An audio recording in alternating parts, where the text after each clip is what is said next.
life, sipping on some syrup, I feel Canadian. City life, I might specify. City life, swear it's just a city life, she living such a city life, she just want a silly vibe, she said What is up, everybody? Welcome back to the City Life Project YouTube channel. Better late than never, I always say, for another UFC picks and predictions video. We are back. Sorry I couldn't be streaming earlier, guys. It was a late work day. We'll call it that. Shout out to Apple support. Anyways, we are back here and we're going to be previewing UFC Fight Night Tuivasa versus Tybura, starting with the prelims all the way to the main event. We'll preview the matchup. We will talk about some of the notes that I have on each matchup leading up to the main event. And then we'll also take your guys' comments throughout the show. By the way, big shout out to our boys No Chill MMA in the Granite and Dylan Chaikin, who are streaming earlier today. I was just hanging out in Dylan's chat while I was setting this up as well. So big shout out to our community members who are doing their thing on their respective YouTube channels as well. You know, we're all a big family here and we're going to support each other.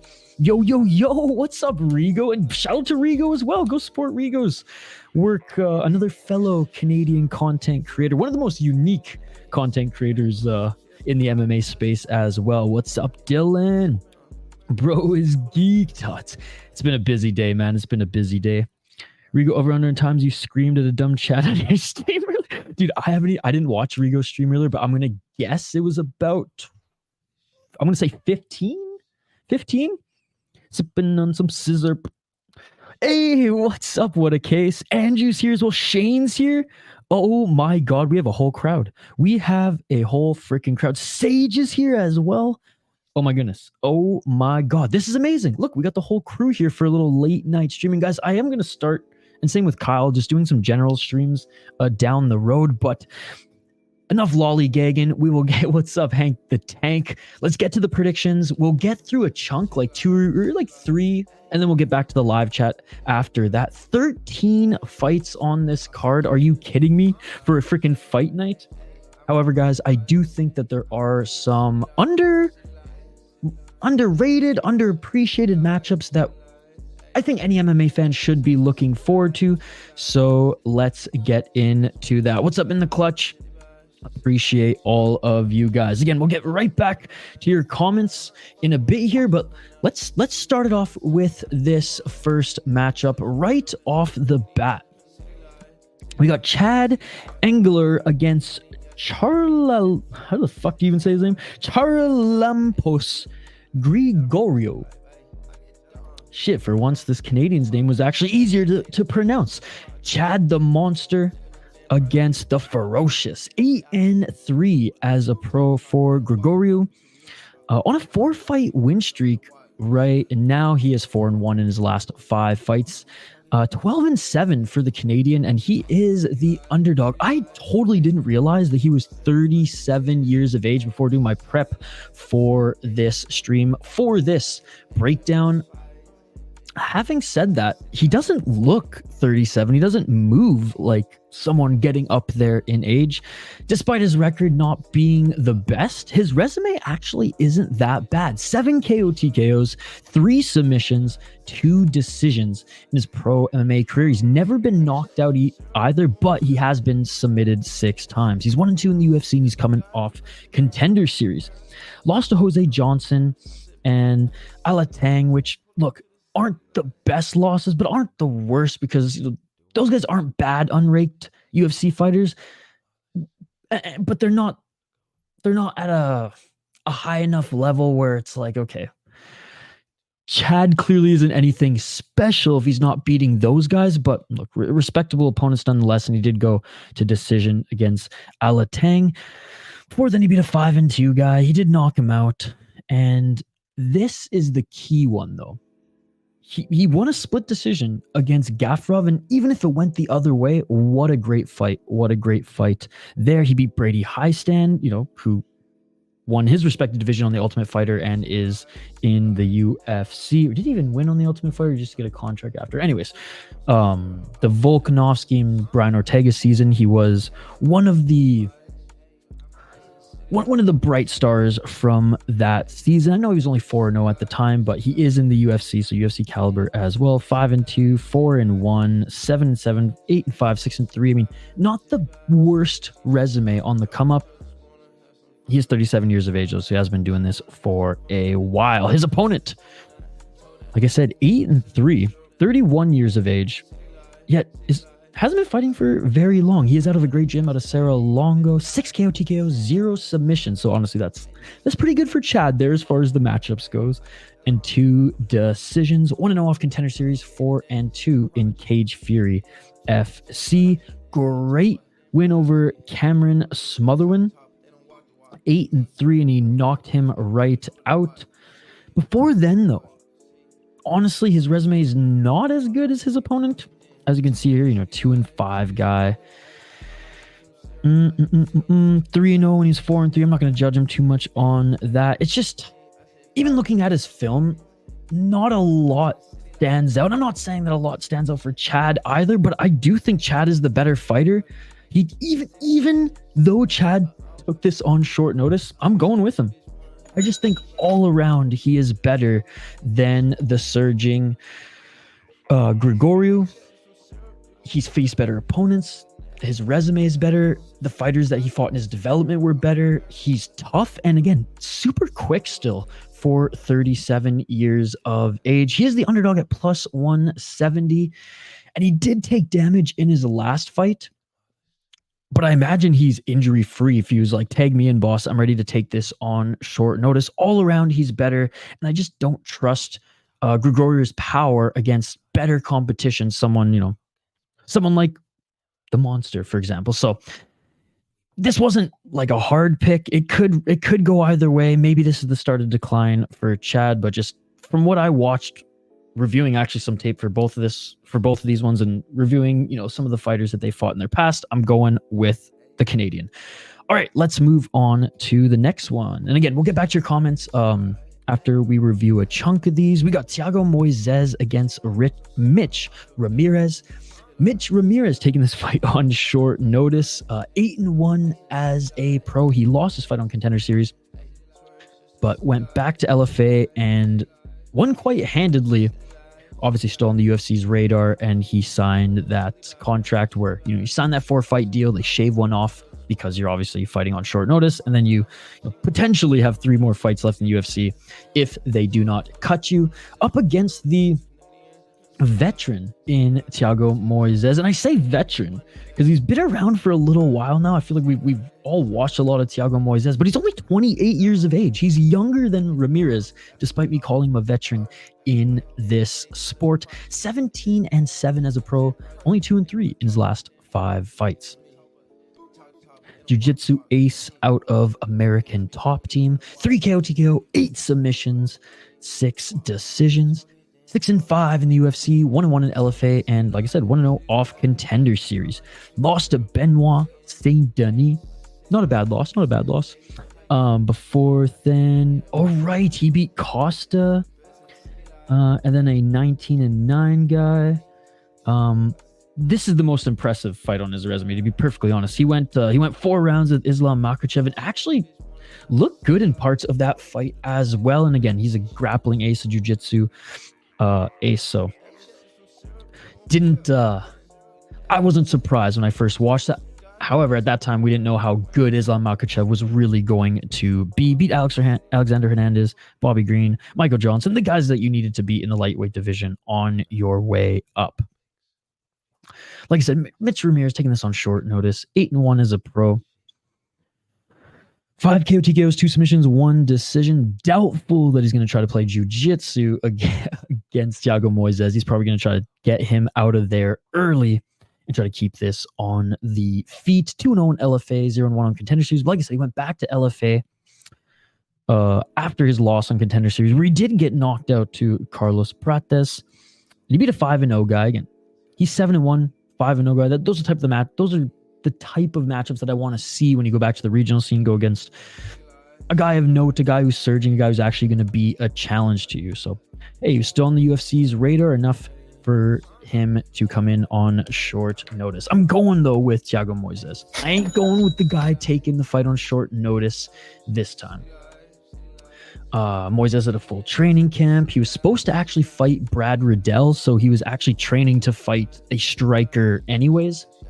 Great grappler.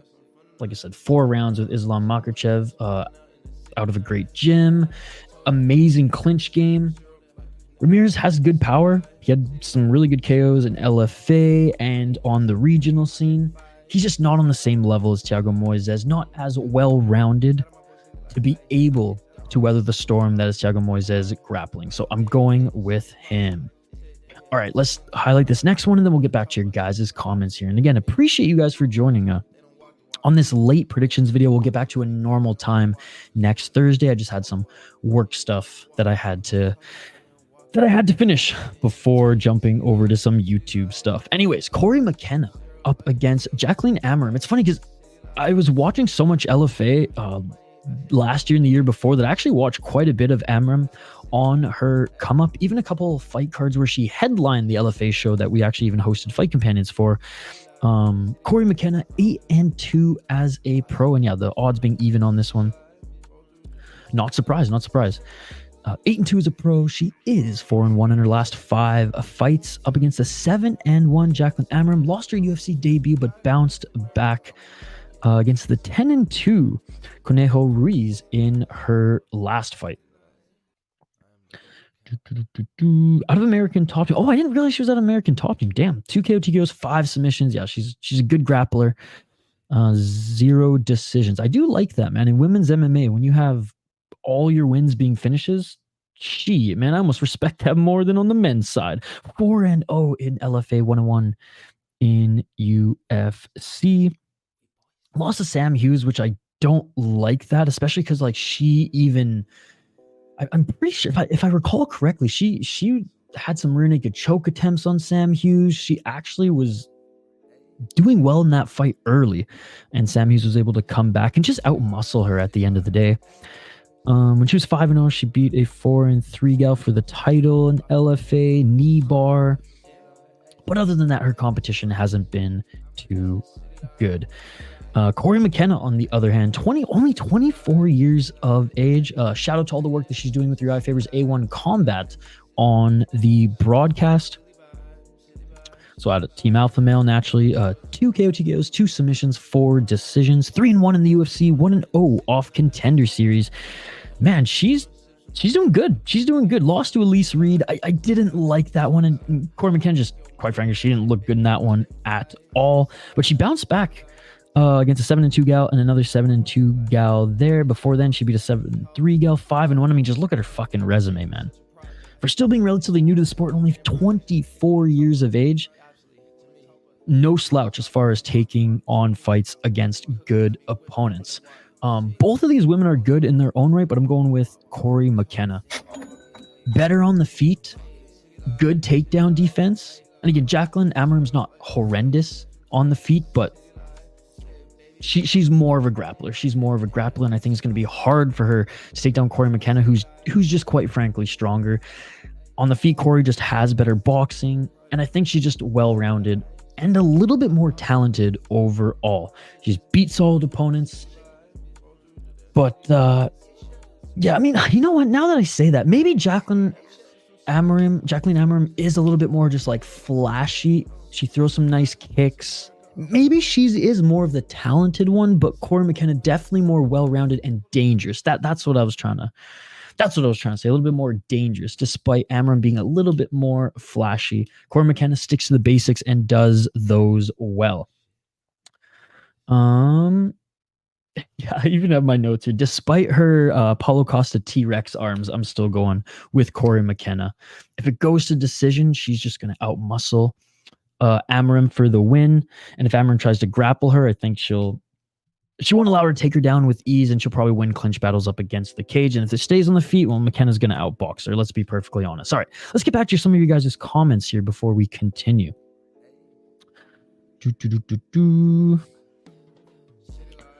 What do we got here? Funkmaster's feeling a shoey. I'm just checking on the comments, see if you guys got any thoughts on some of these matchups that we just went over. 37 years aged.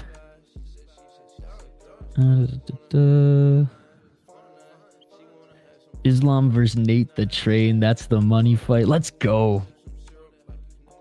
I haven't tried his hot sauce. You guys talking about Dustin Poirier's hot sauce. I haven't tried his hot sauce yet, but it's on all the shelves. All the shelves here in Minnesota. I'm just scrolling through here. Moises should clinch the decision. Andrew's going for the underdog. Brundage vs slam KO. Yeah, dude. Yeah, it was a long work day. It was a long work day. So my apologies. Mitch Ramirez, the GOAT. How you doing today, Idaho? It's good to see you, buddy. Andrew's going for the favorite again.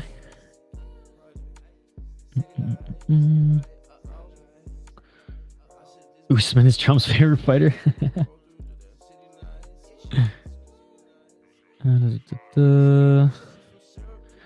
All right, let's move on here. Let's move on to the next one. Whoops. This, honestly, this is my main event. Just like how Despain was my main event on UFC 299, this is my main event. This, in my opinion, is going to be the best fight on the card. I imagine it's going to be absolute fireworks. Josh Culibao against Danny Silva. Danny Silva, 8-1 as a pro, 4-1 in his last 5 fights, up against the now UFC veteran. As he's fought enough fights in the UFC for me to call him a veteran now. Josh Culibao, 11-2-1 as a pro, 29 years of age, out of Australia. He's the slight favorite at -180 up against the underdog right out of the Contender Series, 27-year-old Danny Silva. So Danny Silva, if you guys had the pleasure to watch his Contender Series fight, oh my God, was it ever a treat. 5 KO TKO, 0 submissions, 3 decisions, all gas, no breaks fighter, and he is so fun to watch. 2-1 in LFA, 1-0 in Contender Series, and oh my goodness, this was a hell of a fight. Hell of a fight. I mean, man, Silva just never stopped pushing forward. His pace, I thought, based on how the first round went, that he was going to gas in the second. Nah, man, he kept that same energy throughout that whole fight. Really, really fun fight to watch there. And he did relatively well in the amateur scene. Not the most, not the best resume, I should say, but 4-0 guy when he was 5-0. Lost to 6-2 guy when he took a step up in competition. 2-0 guy when he was 2-0. I mean, it's hard for me to judge a fighter, like I said, when he only has 4 or 5 fights. I don't really judge their opponent's record until you're above that 4 or 5 fight threshold. But having said that, he's gotten most of them done with relative ease. And from what I've gone back and watched, he's just his pace and power just overwhelm his opponents. He does have a decent amount of experience on the amateur scene, going 5-1. Josh Culibao, though, is tough as nails, dude. He's tough as nails. And that last fight against Lerone Murphy, though he got beat up pretty bad, I mean, he was in it. He was fucking in it, man. And it was overall a fun fight. It wasn't like a one-sided beating until the third round. It was pretty back and forth for the opening frame of the fight anyways. 5 KO TKOs, 1 submission, 5 decisions. 3-2-1 in the UFC, 3-0 in Urban Fight League. And again, yeah, was on a little bit of a heater. 3-fight win streak against I mean, Bagdasarian, that's a decent win though. Sungwoo Choi, and a 36-9 cap. My goodness. So went to a split draw against Charles Jourdain and then lost to Jalen Turner. So hasn't, when he came into the UFC, I mean, no easy fights right off the bat. What's up, Eddie? Good to see you. And I see UFC in the live chat too. Main card. What's up, buddy? So yeah, definitely had some pretty good competition upon entering the UFC, like Jalen Turner, Charles Jourdain, who's again Charles Jourdain's nowhere even in the stratosphere of like Jalen Turner, but still like a formidable opponent in his second UFC fight. After that, going on a 3-fight win streak, and then Lerone Murphy, like I said, just wanted it more and just had a little. Is dog the right word? Just had a little extra in his tank there because he was able to just outmuscle and outstrike Culibao, and he did way more damage in his shots from what I can recall, as I remember Josh taking quite a bit of damage in his last fight. Glad that he took the appropriate amount of time off before taking another one here, because he hasn't fought in a while, and that one was brutal. I'm going with Danny Silva. Look, I think Josh is going to make it to the end. But I think Danny Silva's pace, man, is just, it's going to overwhelm him like it's overwhelmed pretty much all his opponents thus far. It could be a close fight. That's why I said this in my mind is going decision. Josh has a really good chin, so I don't think Silva's going to knock him out, but I think Silva is going to continue to just piece him up in the third, where Josh kind of slows down a little bit, because I think they're both going to take some damage in this one. It should be a scrap. That's what I'm saying. This one is my main event, because this one should be an absolute scrap. Though Josh Culibao has a very good chin and is very tough, Silva is faster, Silva seems stronger, and he just seems a little bit more dangerous from what I've seen. And again, only a contender series fight. We haven't seen him against UFC competition, a lot of UFC caliber competition yet. He's got wicked body shots as well, does Danny Silva. And yeah, I just have my notes here. Both of them are tough. It's going to be an absolute war. Silva's pace, though, is ultimately what I think is going to help him win this one. So yeah, locking it in, Danny Silva. All right, let's move up the card. We have Filho against Ode Osbourne. Filho 15-3 as a pro, 4-1 in his last 5 fights. Up against Ode Osbourne, who's 3-2 in his last 5 fights. He did lose his last one. All right, Filho, training out of Nova Ueno in Brazil. 5 KO/TKOs, 9 submissions, 1 decision.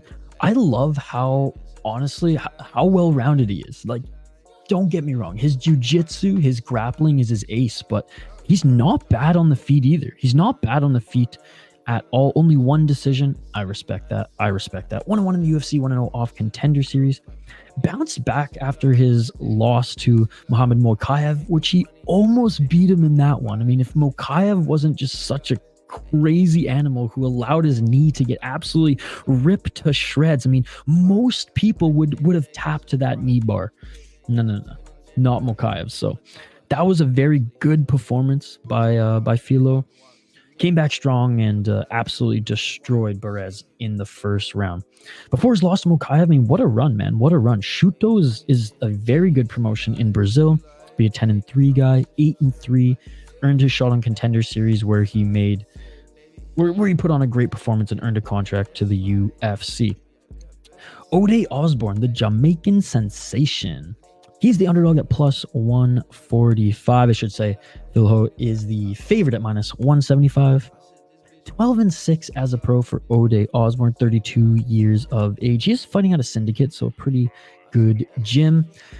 4 KO/TKOs, 5 submissions, 3 decisions. So pretty well-rounded there as far as his wins go. 4-4 in the UFC, 1-0 off contender series. Lost to Asu Almabayev, who we saw just this last weekend.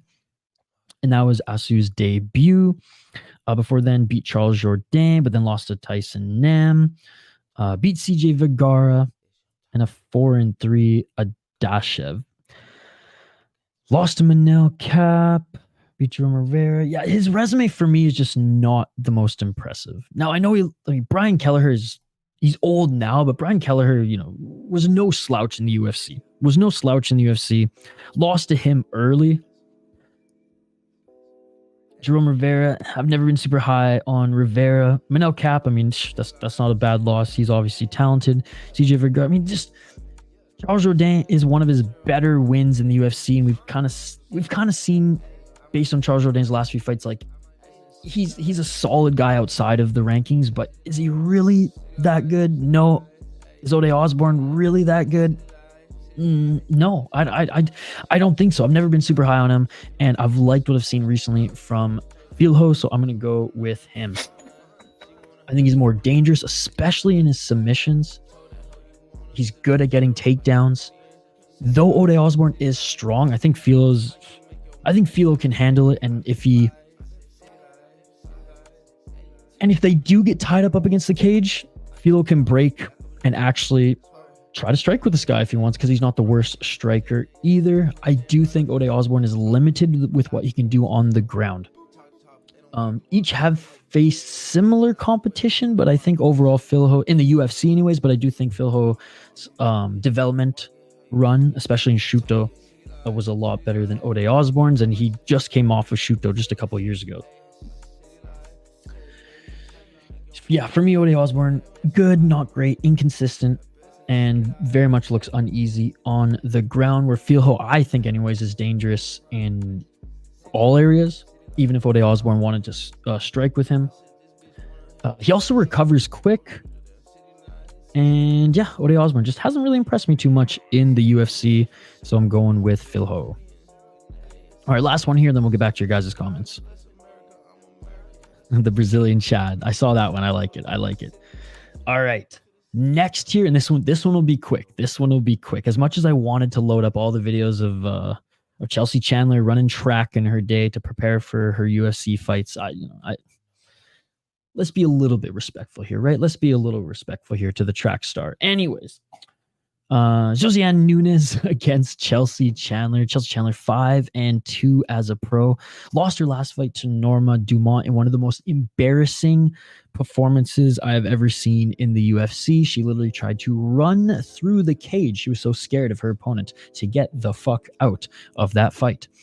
Her opponent on the other side of things, a hard-hitting Josiane Nunes, 10-1 as a pro, 5-0 in her last 5 fights. Good pick, Andrew. Smart, right? That's the correct pick, Andrew. Chelsea Chandler plus 125. She is the slight underdog, 5-2 as a pro, like I said. She trains at a Stockton, motherfucker, under Cesar Gracie Jiu-Jitsu. 2 KO, 2 KOs, 1 submission, 2 decisions. Never been knocked out, never been submitted. Does have 2 losses via decision. What's up, Twizzy Rich? Good to see you, buddy. 4-1 in Invicta, 1-1 in the UFC. And yeah, she beat Stolyarenko, so nothing to gloat about, let's just say. Norma Dumont, oh my god, absolutely destroyed her. And she beat a 4-2 gal, 4-0, 3-0. Like, her resume on paper looks good until you watch her in the UFC and you're like, wait, what? Anyways, Josiane Nunes, 10-1, like I said. She's a slight favorite at minus 150. For being a Brazilian and being quite literally born in a gi, and I don't know if you guys know this, but every Brazilian is actually born in a gi with like at least 2 stripes on their white belt. So, I mean, she knows how to grapple a little bit here, but overall, striking is her game. She was a Muay Thai fighter, and she has a lot of power in her mitts. 7 KO TKOs, 3 decisions, 0 submissions. 3-0 in the UFC. Her last one wasn't the greatest, as I believe Zara actually landed some decent strikes on her in that one. Romana Pascual, though, she absolutely destroyed. I don't know if she dropped her, but she definitely landed some nasty strikes in that one. Before then, knocked out a 2-0 Can that I don't even know why was in the UFC. And she's 6-1, beat a 4-0 gal, 3-0 gal, and just a decent string of knockouts. Mind you, not against the best opponents. Fought Tyler Santos on the regional scene when Tyler Santos was making her debut as well, by the way. I mean, this one should be... I'm going with Nunes. She's going to knock out Chandler. Or at least beat her up and try to make her run out of the cage. Yeah, Chandler the track star, baby. Chandler the track star. Nunes, more powerful, more dangerous. Oh my god, what do I have in my notes here? Chandler's used to running away from gangbangers in Stockton, so maybe she has better cardio than Nunes. But no, at bantamweight, this is Nunes' fight to win, man. I'm not impressed with Chandler's striking at all, and that big overhand right by Nunes is money. So even though Nunes' last fight wasn't that great, didn't impress me too much, I think she's levels above Chelsea Chandler. However, this is women's MMA, so I could be totally burned because at the end of the day, what do I say? Flip a coin and do not bet on women's MMA. All right, let's get back to the comments here. Let's get back in the comments. I'm going to be upset if Chandler doesn't start sprinting when the horn blows. Nunes has this one. He's always live, Andrew. He's always live. Quizzy, Chandler going to upset y'all. Oh, Shane, you're having some ramen with some malleable Swiss cheese. I love. Wait, Isha's implying Chelsea Chandler is hot? Was I? I don't think so. Chandler's only chance is getting takedowns. Yep. Jake's very hard to predict in terms of his quality. My only suspicion is I don't see anyone on O'Day. Andrew's going Nunes. Keep that door open for Chandler. Filho getting KO'd on the feet by Jake Matthews surprised me. He had some momentum going. Filho, the Brazilian Chad. What's up, UFC? O'Day's in trouble. Hey, Gun-Toting Granny. Great to see. What are you still doing up?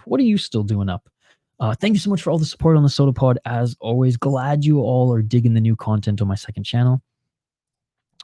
Filho inside the distance, lock. Andrew, I'm out heading to bed. I'll catch this again. Sounds good, Andrew. I'll see you tomorrow, buddy. I'll see you tomorrow. Pacheco wanted that win so bad too, so he beat that man's will down too, which was most impressive. He also didn't rush the finishes and lost the fight. Silva used to be an electrician, so he's a smart guy. There you go. I didn't know he used to be an electrician, but yeah. And Pacheco put up a great fight. Great comment there, UFC. Great comment there. I highly recommend you guys go back and watch that one. It was a lot of fun. Nah, Danny Silva had a war with Angel Pacheco. Your boy is going to get outclassed by a former obese virgin. Culibao so badass and he's so sick. Culibao can't take those body shots. He's folding. See that? Yeah, I think he's going to leave his torso open for some of those big hooks. We're going to find out Saturday night. These former fat guys have crazy power like Bryan Battle. Dude, Bryan Battle's sick, man. Culibao never developed muscle because he played Fortnite all night and ate Cheetos. While El Primo was eating tacos and becoming a savage. Wiring people's houses, too. Culibao needs 2 more 17 seconds losses, and then he can go back to regionals where he can board people who paid 1/4 the price for a ticket. Hey, thank you, Andrew. Appreciate you. Andrew doing God's work. Yeah, guys, smash that like button if you haven't already. I could tell you used to be a fat dude. Main card minutes, good to see you. Eddie, I know I said what's up earlier, but thank you so much for stopping by. I didn't realize that he was that big. I knew he was bigger. And that like he used martial arts to and fighting as like fitness first and foremost before he, realized that actually I'm pretty talented at this.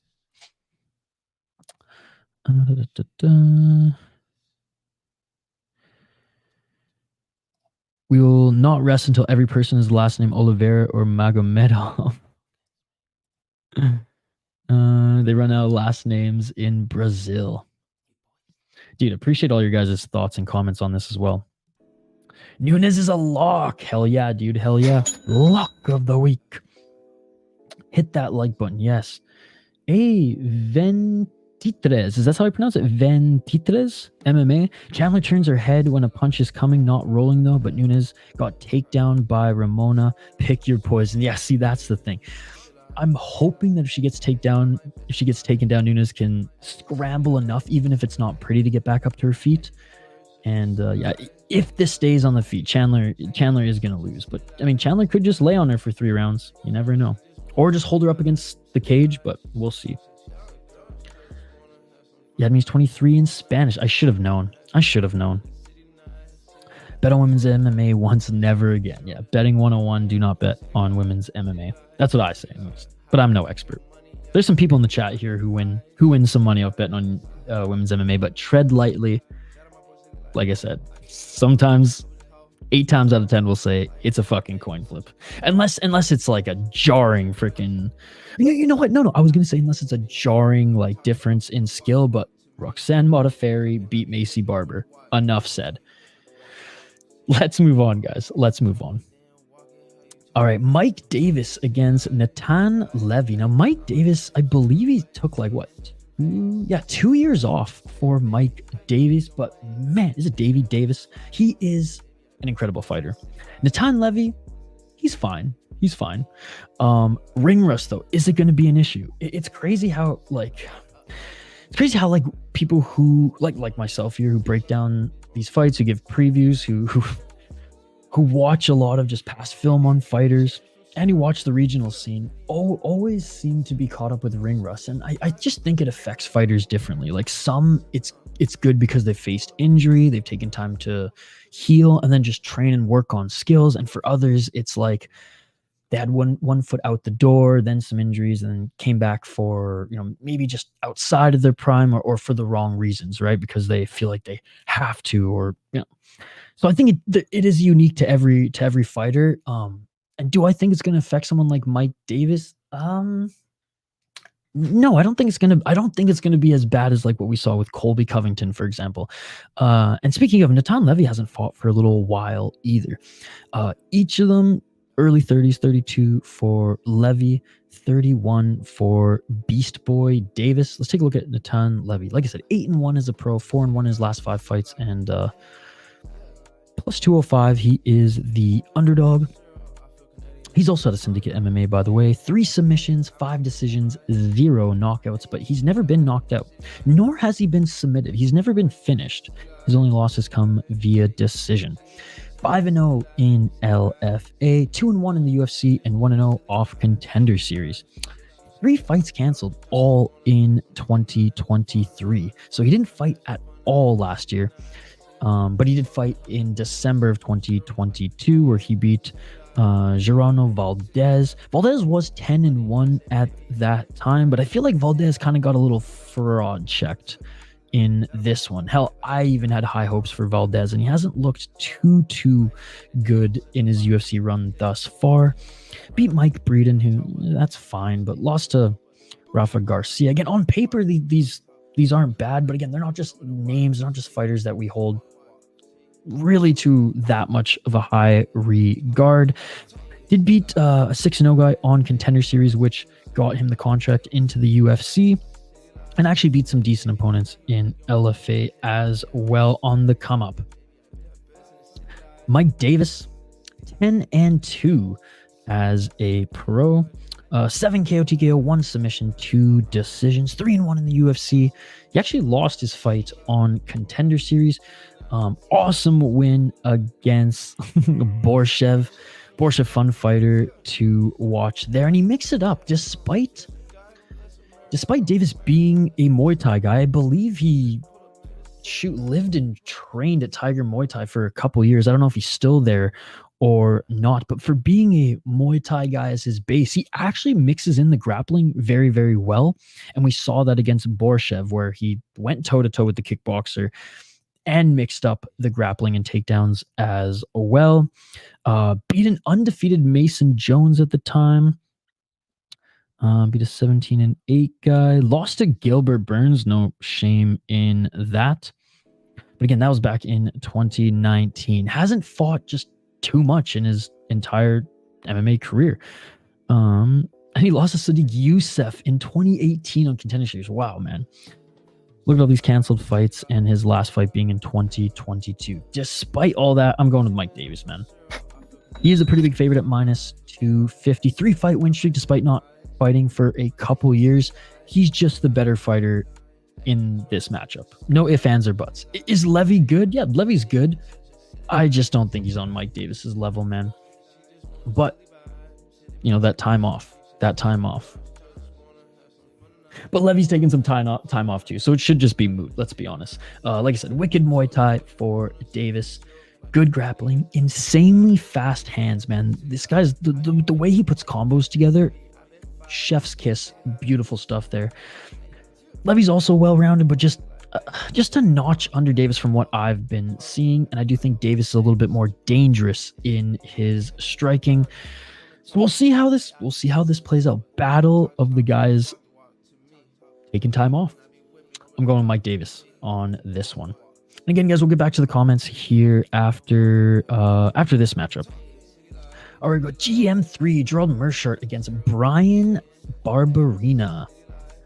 Bryan Barberena, 34 years of age, 18-11 as a pro. He is 2-3 in his last 5 fights. He's on a 3-fight losing streak. Gerald Meerschaert's on a 2-fight losing streak. He's 2-3 in his last 5 fights. 36 years of age, 35 wins, 17 losses. Talk about a journeyman in the sport. Trees at a kill cliff, 6 KO TKOs, 27 submissions, and 2 decisions. 10-9 in the UFC, 7-2 in FFC, 2-2 in freaking Madtown Throwdown. Never even heard of that league. And 3-1 in Combat USA.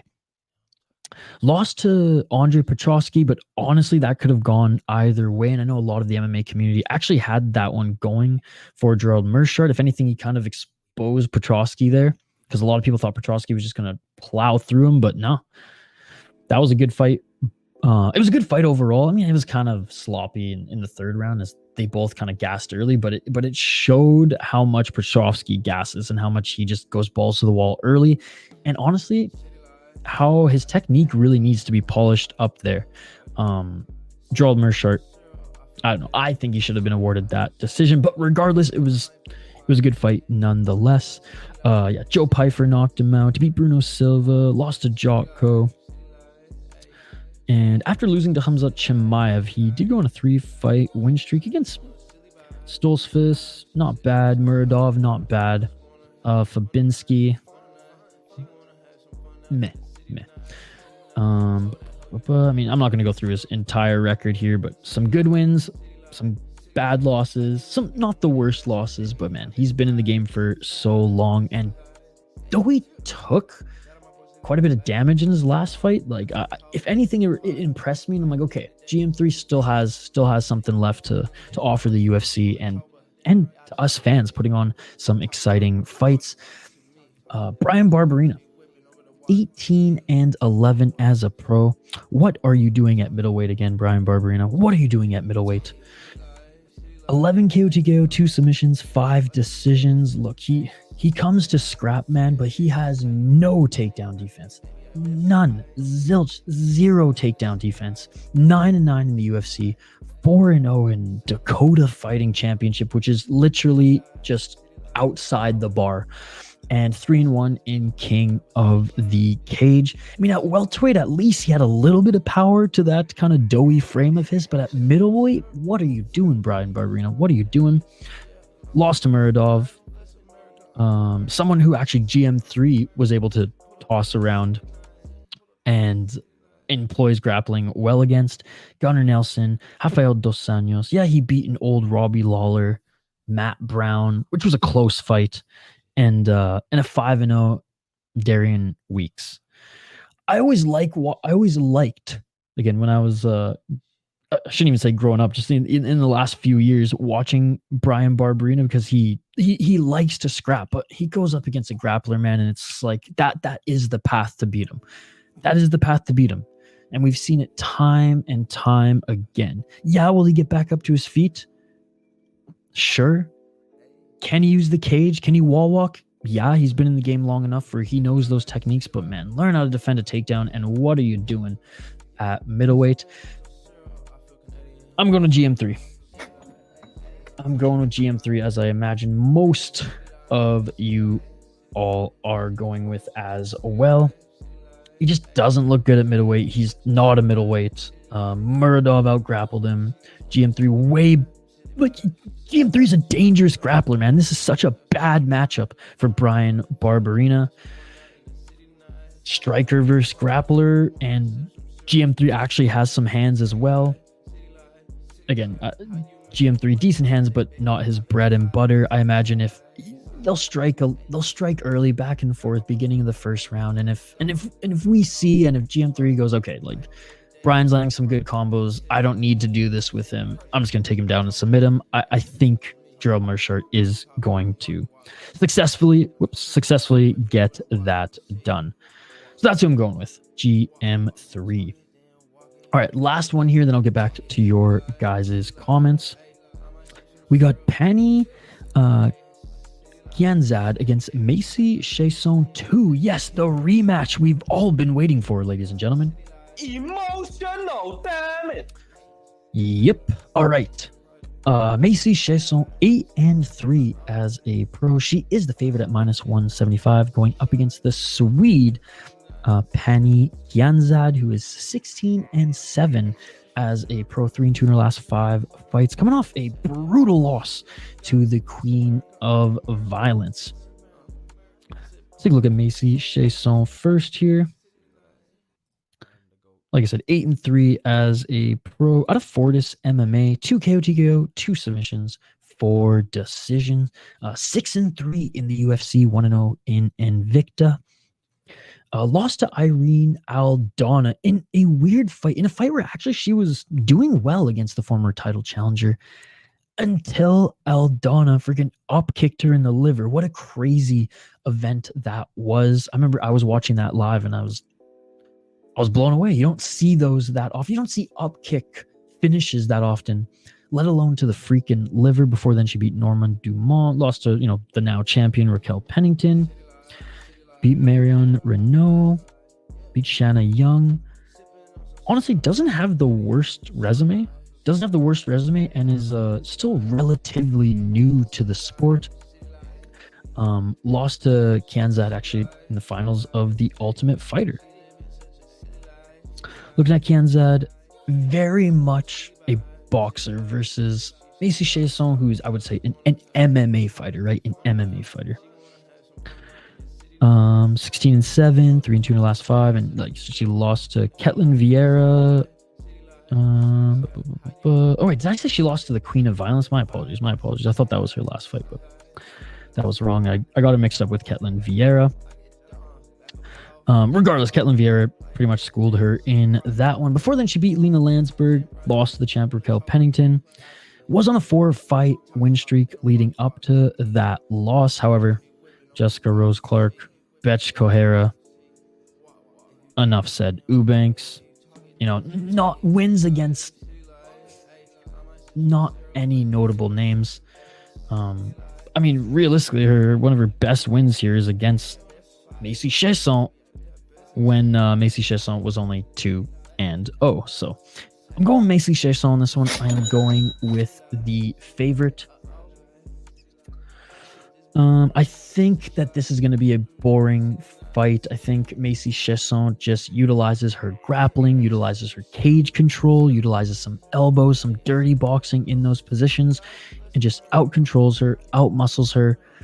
And though Kianzad is the better boxer, Chiasson's striking has obviously improved since they last fought. She can hold her own, not as good as Kianzad, but when they eventually break off the cage or when the ref separates them, because I imagine we're probably, let's set the over-under at 3.5, 4.5. What do you guys think? Ref separating them in this fight up against the cage. When they break, I do think Macy Chiasson will be able to hold her own for a little bit here, but just overall, she's the stronger fighter. And that's who I'm going with. Macy Chiasson, locking it in. Oh, and it was Macy who won the last one. My apologies. See, this is why I can't do these streams so late, guys. Freaking brain farts. Thank you, Twizy. Yes, Macy Chiasson won the last one. So then it just solidifies it again. She ain't going to win the rematch. All right, guys. Let's get back to your comments here.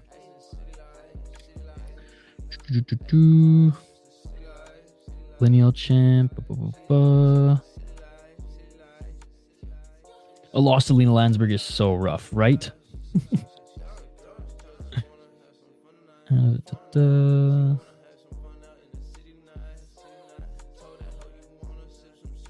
GM3 has some hands as well. Clayton and CM Punk both have 2 hands, and they sure as shit can't punch with them. You get what I'm saying?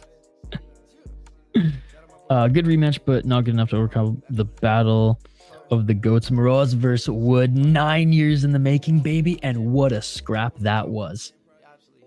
I love it. I love it. GM3, the type of guy to lose to Barberena by flash 30-second KO. And just saying GM3 should win it. 3rd round sub, please. Meerschaert, kick his ass. Gotta feel bad for Barberena. He's gonna get cut. I wonder if this is like one of the last fights on his contract too. Never doubt the GOAT GM3. I just need under 2.5. Come on, GM3, get that sub or Barberena the KO or something, please. Andrew going for Davies as well. Mike Davis come in, wins, and then disappears for millennia. Looks like the UFC got tired of Levy. They tried with Pete and Riz, and they said, fuck it, send Davies. People are betting heavy here from -300 to -500. Wow. Levy snooze fest. Andrew, we are now on number 10. We are on number 10. By the way, big shout out to everybody joining us here for this late stream. Twizzy Rich too, man. Thank you so much. Appreciate you. He's at his best in the second. Beats Flat Stanley in a fight. All right, guys, let's move on to this next one. Another fight, kind of like the Danny Silva fight, where I think this is going to be a good scrap. That or Isaac Dulgarian friggin' knocks out Christian Rodriguez. Christian Rodriguez actually has a decent chin. Let's get into it. Isaac Dulgarian, still relatively new to pro MMA, 6-0 as a pro, -135. He is the favorite despite the inexperience compared to his opponent. Christian Rodriguez, 10-1, 5-1, or 4-1 in his last 5 fights, and he is on a 3-fight win streak. Both of them relatively young. Rodriguez only being 26 years of age, Dulgarian being 27. The Midwest Chopper. I love that. Factory X, man. Factory X is just buzzing right now. Factory X is just buzzing. 4 KO TKOs, 2 submissions, 0 decisions. 1-0 in the UFC, 5-0 in FAC. And this is where the sus comes in. Suspicious freaking record in FAC. What a sham of a promotion. It was basically used and abused, like, for example, Uriah Faber's A1 Combat, where he pushes a lot of his fighters and gives them the easier matchups in his own promotion. Now, it is nowhere near the level of what James Krause used to do when he was part owner of FAC. Man, these guys were fighting absolute dog shit fighters, literally friggin' lacrosse coaches who, you know, don't have the jiu-jitsu like Dylan in the live chat. Like, no joke. It was an absolute farce. It was a disgrace to mixed martial arts. It was a horrendous regional promotion. I'm so glad that they're not on Fight Pass anymore, that obviously James Krause is not an owner of it because of everything going on.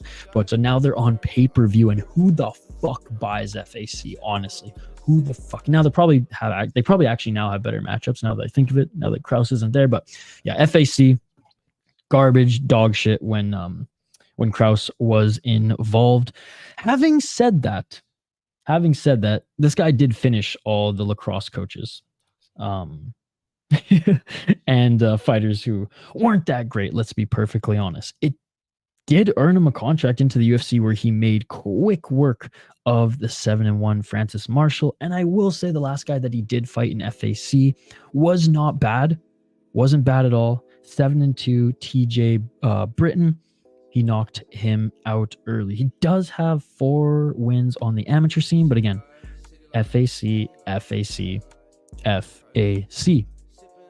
Christian Rodriguez, C-Rod, 10-1 as a pro, making his debut at this weight class, by the way, finally moving up a weight class since he missed weight, 2 or 3 times already, fighting under the UFC banner.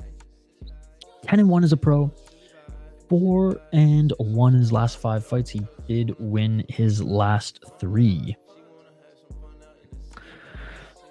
He's at a Rufus Sport, 3 KO, TKO, 4 submissions, 3 decisions, 3-1 in the UFC, 2-0 in LFA, 1-0 off Bellator, and 1-0 off Contender Series. A lot of great experience in pro mixed martial arts, and his fight on Contender Series to get into the UFC, if I'm not mistaken, he fought Tracy Cortez's brother, and it was a scrap, man. It was a really good scrap. Now, he, in my opinion, he won every round. I mean, the first one was maybe like the closest one. He won every round. Tracy Cortez's brother, Reyes Cortez, just wasn't at his level skill-wise. Tough as nails, though, as he took a lot of damage in the the second and third round.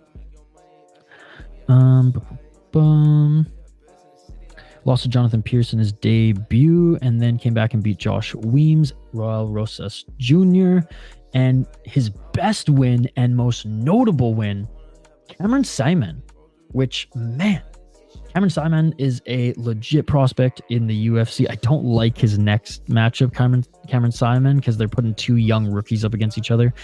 That other guy who was, I believe, was on Contender Series last year. I forget his name off the top of my head. But dangerous prospect in his own right. I guess I could just look and see who he's fighting next year. Right, Peyton Talbot, he's fucking sick as well. I don't necessarily like the UFC putting these guys up against each other right now. It's kind of got the vibes of like Max Holloway and McGregor when they fought early in their careers. But anyways, let's get back to the fighter at hand.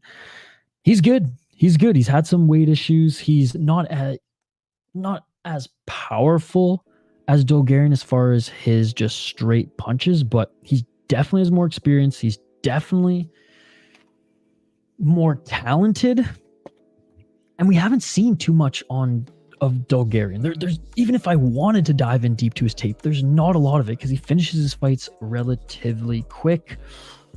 This one, I think I'm going to roll the dice on a little bit. Though I like Christian Rodriguez and I think he's good. I think Dulgarian, and again, this is me justifying my pick because I'm picking Dulgarian. I think his pace and the fact that he's like not chinny and Christian Rodriguez doesn't necessarily have the knockout power. I mean, moving up a weight class too. I don't think you're gonna have the knockout power moving up a weight class against someone who's in their natural weight class and who's a little bit more beefy and quite frankly just bigger than him, more muscle.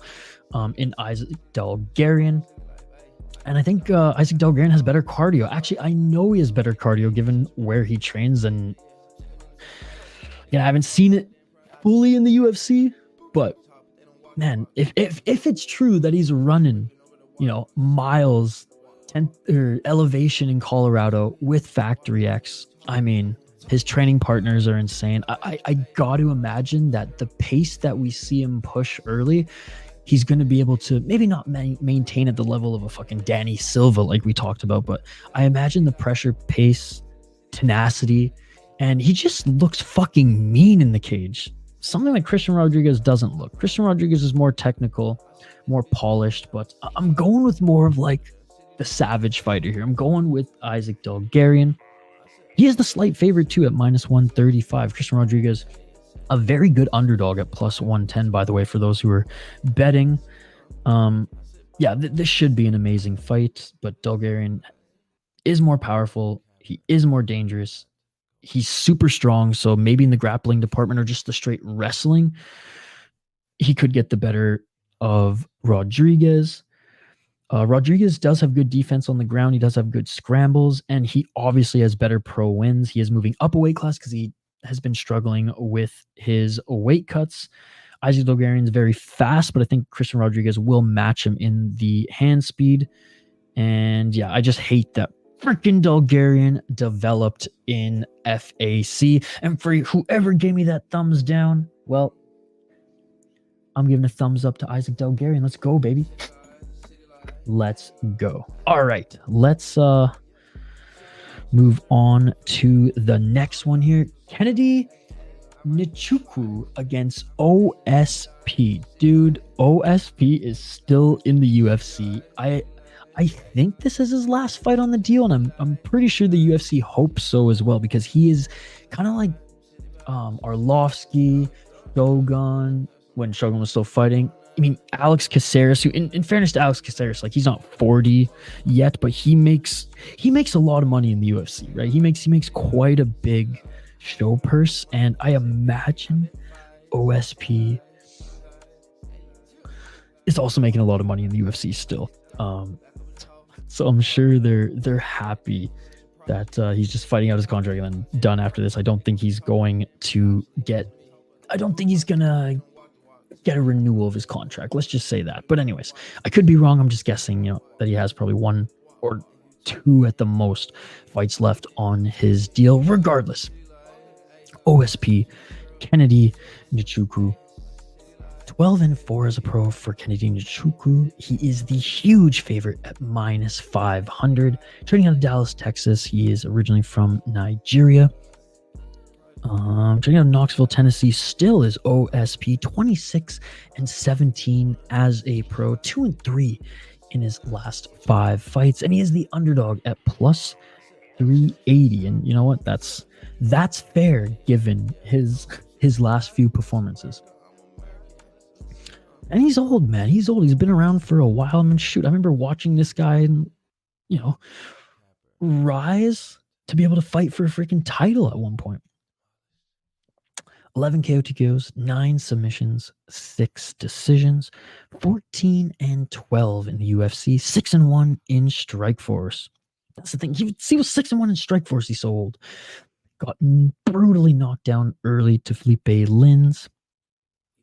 Had a bunch of canceled fights. Beat Shogun. Speaking of Shogun, lost to Tanner Boser. Lost to Jamal Hill. I mean, that's not a bad loss given Jamal Hill, champion or former champion. Beat Alonzo Menafield, which this one is actually going to age well. This one's going to age well. But again, that was 4 years ago, man. 4 freaking years ago. Lost to Ben Rothwell, split decision in 2020 before Ben Rothwell kind of made his exit from the UFC. So Krylov, Reyes. I mean, he has good wins, but they were a while ago, man. They were a while ago. And yeah, his last one getting brutally knocked out by Lins. That's not what you want to see from someone in their 40s, early 40s, someone who just turned 40, but especially in this brutal sport. Kennedy, on the other hand, pretty chinny, to be perfectly honest. 12-4 as a pro. He lost his last one where he freaking got knocked out for Justin Jacoby. 6-4 in the UFC, 2-0 on Contender Series, 1-0 in LFA, 8 KO TKOs, 1 submission, 3 decision, but he now has been knocked out twice. And I was going to say, both of them coming in the UFC. 1-2 Daung Jung, lost to Nikolai Negumerianu, beat Ion Cutelaba, Carl Robertson, and Devin Clark.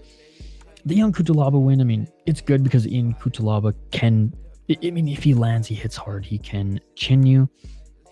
Devin Clark, I mean, at this point in his career, he's not the best opponent. He's an okay journeyman outside the rankings. Carl Robertson, meh at the most. Good wins against Carlos Alberg, but Alberg was only 4-0 at the time. And of course, he lost to Paul Craig. Look, he's talented. He's only 31. He should beat OSP, man. I mean, it would be typical Kennedy Nzechukwu if OSP takes a few shots early and just lands one on him and drops him. At that point, I'm just gonna be shaking my head and be like, "What are we doing here, boys? What are we doing here?" But I am gonna go with the favorite here, which should just be the lock of the card. Kennedy Nzechukwu. Look, look at what I have in my notes here. What the fuck is the UFC doing? For a featured fight, nonetheless. Anyways, Nzechukwu, way younger, better striker. Especially at this stage in his career, compared to where OSP is at. OSP is old. Lins just KO'd him. His last win was a close victory against Shogun. I mean, all respect to OSP and his career, former title challenger, but he's done, man. He's done. And despite Nzechukwu being still chinny, I mean, he is. I don't even know why I'm like going off and trying to convince you guys. You all are picking Kennedy as well. Locked. All right. You know what? Let's get back to the comments, then we'll get to the last two here. Kennedy.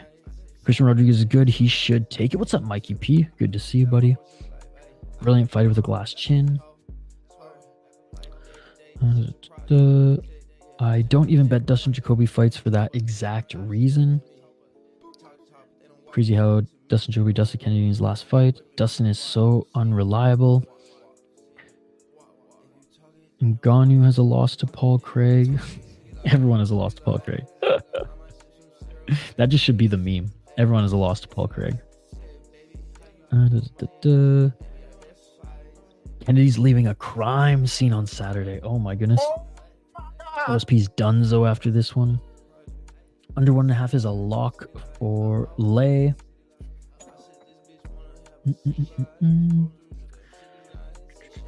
I usually don't fade fighters going up, but Dogi is a beast in my opponent.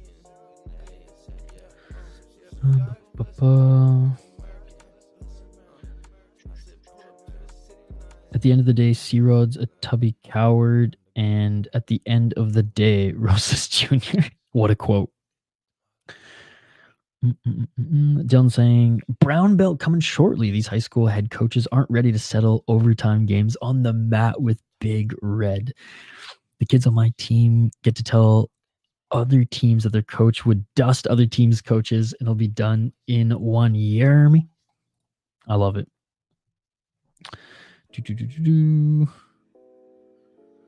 Dulgarian needs it more. I'm gonna go with Chopa. They keep honing him out of the money he deserves. His wrestling is very legit in my opinion. I got plus 120 first round KO against Marshall. The odds were crazy. Nice, dude. I love it. Well, let's go. I'm riding with you, Twizzy. Andrew, have a great night, buddy. I'll see you tomorrow. C-Rod has an edge here. Prospect ruiner and fat bantamweight. I hope not. Andrew thinks C-Rod as well. Hank, I hate this man. What's up, Andrew A? One of our mods here. And loyal and valued community member. It's good to see you, Andrew. I'll take this weight bully out. Jamal Hill lost to Paul Craig. See what I'm saying, Cameron? What's up, Cameron? Great to see you. See what I'm saying? That's the meme. Everyone's lost to Paul Craig. And it's true. It's true. I remember watching that fight with the boys.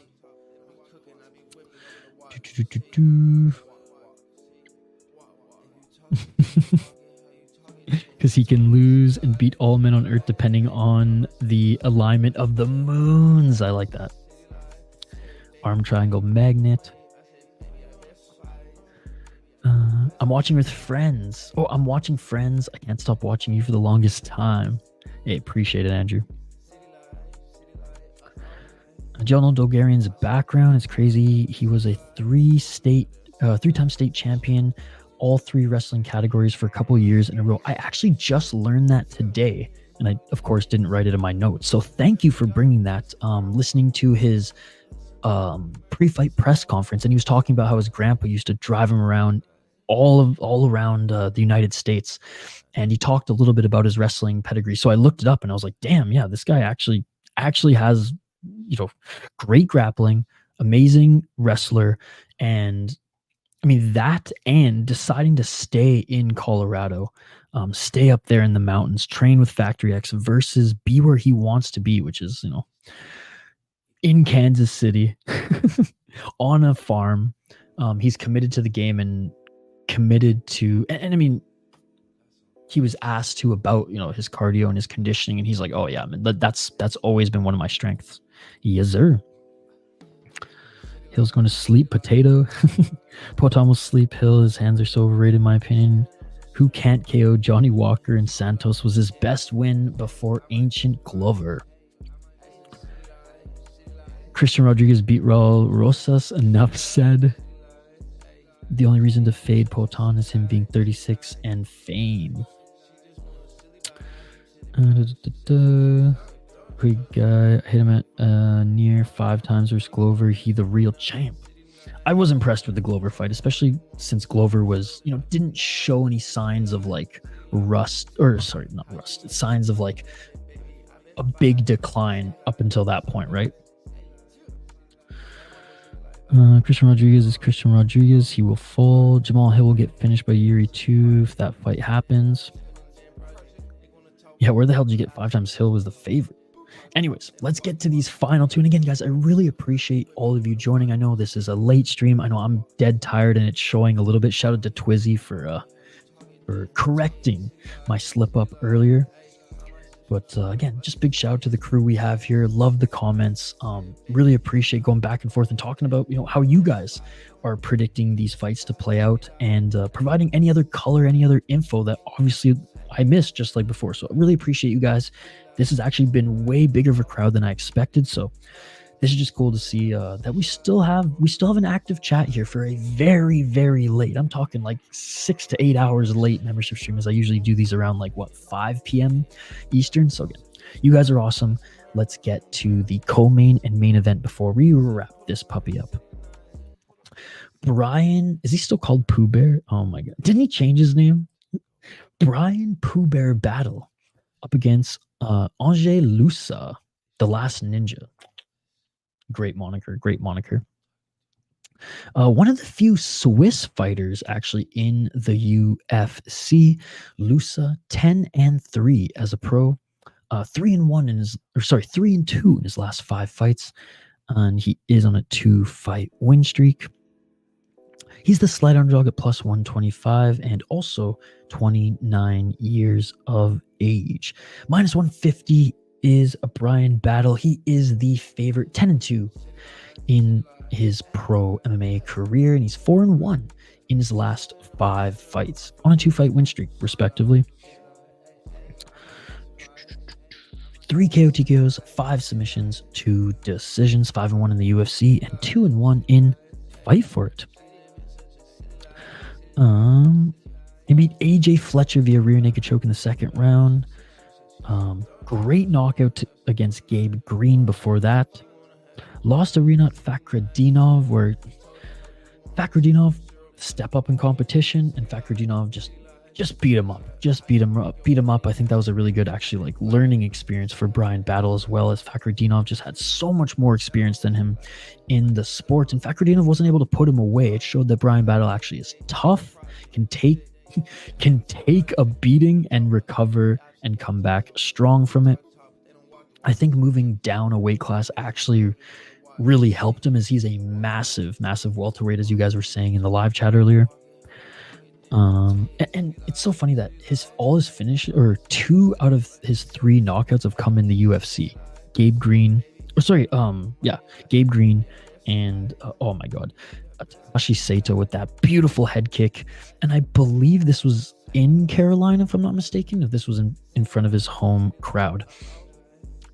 Beat Tresean Gore, but Tresean Gore is one of those, he looked so good on The Ultimate Fighter, but like just faced so many injuries, and we just haven't been able to really see him put anything together since that little run. Beat Gilbert Urbina, who's one of the better guys on The Ultimate Fighter as well, and looked really good in the exhibition fights against Petrosky and Lachinov as well. Not the most decorated or really good developmental resume, but he did have quite a bit of fights on the amateur scene, going 8-2 in a win over Cody Brundage and Impa Kasangane, which this fucking aged well, did it not? Wow.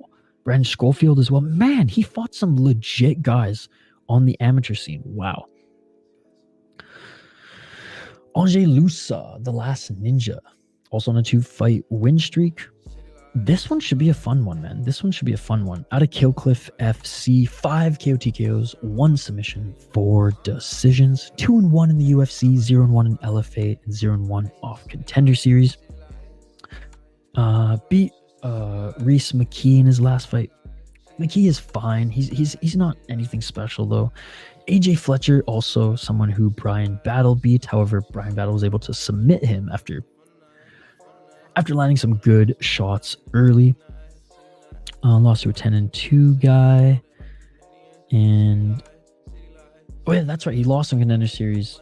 Went back on the regional scene. Got a good win against a 29-18 guy. Lost in his UFC debut, but has looked good since.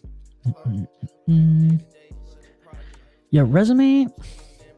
I mean, it's not even much better than Bryan Battle's, to be perfectly honest. I would say that Kasanov, on the regional scene anyways, was one of his best wins. And why I give credit to this one in particular is he was, facing 2-0 guys, 7-9, 2-3. And, like I said earlier in the stream, my rule, unless you hit 4 or 5 pro fights, like, I'm not going to judge you based on your opponents, but I do respect you take that step up in competition when you reach that time.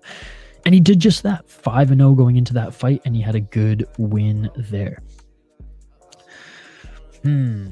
This one was a little tough. Because, like, I guess I am a little bit of a fan of Bryan Battle, so I didn't want to, like, that to influence my picks. And usually they don't. I mean, when I first started this channel, I would just, the meme, the joke was like, oh, you should just defaults and picks the Canadian. Oh, Canada. Shout out Don Cherry. But now I'm taking this serious. Not as serious as Hank the Tank, but I'm taking it serious, all right? And because of that, I can say, yeah, I'm a fan of Bryan Battle. I've liked what I've seen from Loosa thus far in the UFC too, but I think Battle is just the more complete fighter. I think he has more power, and he's been putting it together nicely in the UFC since his loss as well. So I'm picking Bryan Battle for this one. Like I say, I've noted here, Loosa is very good. He's very tough. Loosa has an insane chin as well. He takes like unnecessary shots at times. I feel like he like walks into jabs and things like that, walks into those straight punches, but he can take one to dish a combo, which is what I saw in his last 2 fights in particular. So I don't think Bryan Battle, unless he lands like a beautiful head kick like he did previously in the UFC, I don't think he's going to knock him out. I do think this goes the distance. Like I said, Bryan Battle's a very big welterweight with now dangerous striking as well, but not powerful enough, in my opinion, to knock out Loosa. Bryan Battle's grappling is better. He's taller. He's got way more reach. He's a pressure fighter as well, as he's going to be the one walking forward. And I just think he's a lot stronger than Loosa. So we could maybe overwhelm him with pressure and overwhelm him with employing more of just a striking game. Should be a good fight though, and I'm excited for this one. All right, last fight on the card, main event of the evening. Tuivasa in the fucking Apex, which makes no sense, but here we are. I mean, I guess if you're on a 3-fight losing streak, you get relegated back to the Apex, but this guy's just one of those fighters where you want him, well, I guess you want him winning in front of big crowds, right? So maybe that's one of the reasons why he's on the Apex. And I do know that he's coming off a meniscus injury, and he was supposed to fight a month or 2 ago, and he's supposed to fight Tybura a month or 2 ago, but wanted to be 100% and said that he probably could have fought through that injury, but he was around like the 70-80%, and he didn't want to push it. Bam Tuivasa, ladies and gentlemen, 2-3 in his last 5 fights on a 3-fight losing streak. He is 31 years of age, and he's the slight favorite at -130 up against Marcin Tybura, 24-8 as a pro, 38 years of age. He's out of Poland, a slight underdog at +110, and he's 3-2 in his last 5 fights. Let's take a look at Tybura first here. Like I said, 24-8, 8 KO TKOs, 7 submissions, 9 decisions. So a pretty well-rounded resume for a heavyweight as far as his wins goes. He has been knocked out 5 times, but like, you're heavyweight, you're playing with fire, right? In the heavyweight division, it's a little bit different than the rest of the divisions in mixed martial arts. Never been submitted though. 11-7 in the UFC and 7-1 in M1, where he tore it up back when M1 was actually like a really fucking good and fun regional promotion in Russia to watch. Now, like the ACBs and ACAs have kind of taken over as the elite Russian promotions. Lost to Tom Aspinall, easy win for Tom. Before then, beat Rigo's boy Blagov. Shout out to Blagov or Blagoy Ivanov. Absolute beauty. What a again, not the best fighter in his when he made his UFC run, but I mean, if you guys don't know the story of Ivanov, look it up, man. The guy's an absolute savage. He has a win over Ivanov. Couldn't knock him out though, as he's tough as nails. Beat Alexander Romanov, which I've never been a fan of Romanov, but anyways, pretty one-sided win there. Went to a decision against Volkov, and honestly, like, Volkov deserved to win, but he didn't look completely outclassed in every moment of that fight. Beat Walt Harris, Greg Hardy, Ben Rothwell, Maxim Grishin. I mean, Sergey Spivak, Grishin, and Rothwell, I guess, okay wins in the heavyweight division, but I mean, Greg Hardy and Walt Harris, whatever. Oh my goodness, he lost to Augusto Sakai. Okay, well, that was in 2019. And a good win over Stefan Struve as well. But I'm pretty sure Struve was on his way out at that point. Tuivasa.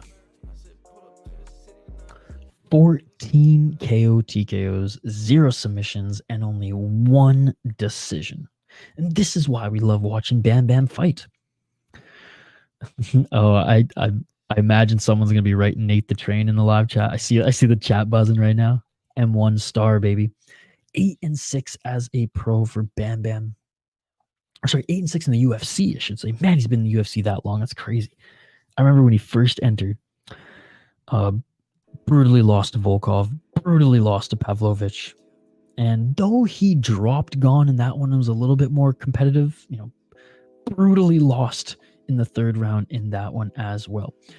Great win over Derek Lewis, but I'm pretty sure Derek Lewis was facing some sort of like sickness going into that fight. And Derek Lewis, let's be honest, he's on the decline. He's far from the cardio king knockout artist of a heavyweight that he was. But Augusto Sakai also beat Greg Hardy, Harry Hansucker, Stefan Struve. So a very similar record, except he lost to Ivanov and Spivak.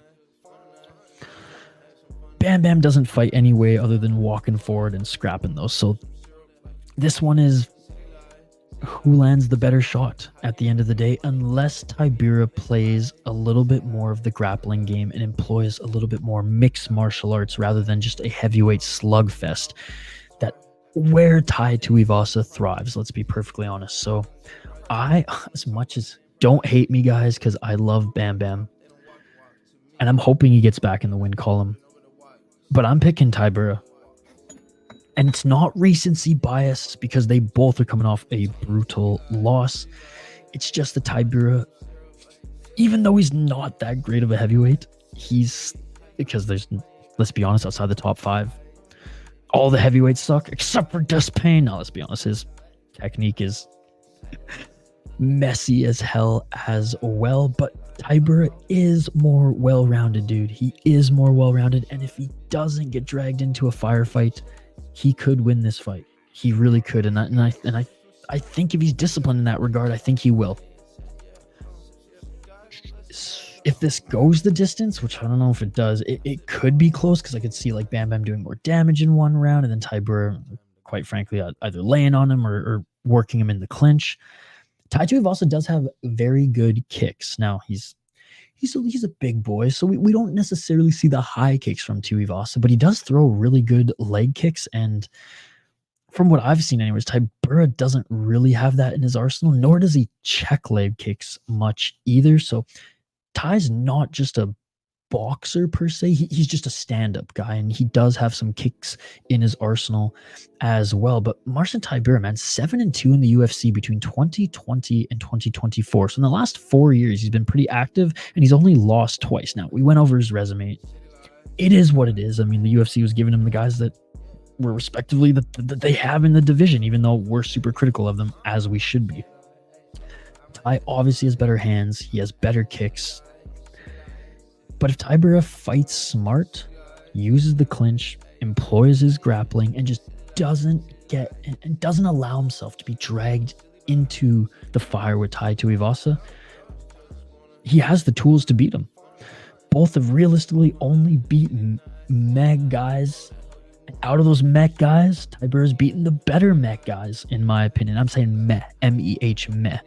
I hope I'm wrong here, but we're going with Marcin Tybura. What's up, Pinche Walter? It's good to see you. Okay, before we get back to your guys' comments here, I just want to give my degenerate and safe parlay of the week, brought to you by our friend Volkan. He's the one who started this. He's the one who started the degenerate and safe parlay portion of this predictions video. So, degenerate parlay. We are going Chelsea Chandler. We are going Ramirez. And we're going OSP. That is the degenerate parlay. The safe parlay, we are going with Davis, GM3, and Bryan freaking battle, dude. Let's freaking go. Check them out. There they are. Safe and degenerate parlay. Here are my predictions. They are not going to change leading. Whoops. Let me just highlight these quick. They're not going to change leading up to Saturday. I mean, unless there's something absolutely insane that goes on at weigh-ins, I stick to them. I don't change up. Last week I did really good on UFC 299. I could get burned on this one, man. I admittedly rolled the dice on a few. But anyways, let's get back to some of your guys' comments here before we wrap up the show. And again, we are streaming pretty much all day tomorrow. Put it this way, if I don't sleep tonight, then we will do one championship in the morning, because I do have a lot of work to finish here tonight.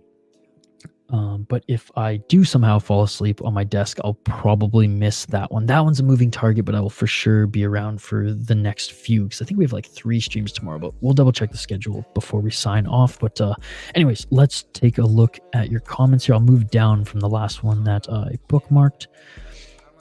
I'm sorry, I'm kind of whispering here. It's like 1 a.m. and it's a Thursday. Let's see if my roommate's texting me to shut up. Nope. All right. I guess I'm good.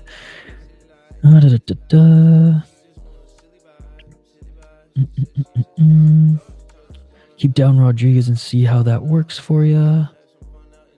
I mean, Mikey, I said that was going to be one of my favorite. That and the Danny Silva fight are the real main and co-main events of the card. It's less doubting, more that I think that Dulgarian is just more dangerous. Rewind the tape, Mikey P. You can hear my whole spiel on it. I don't doubt his ability, I doubt his character, says Hank.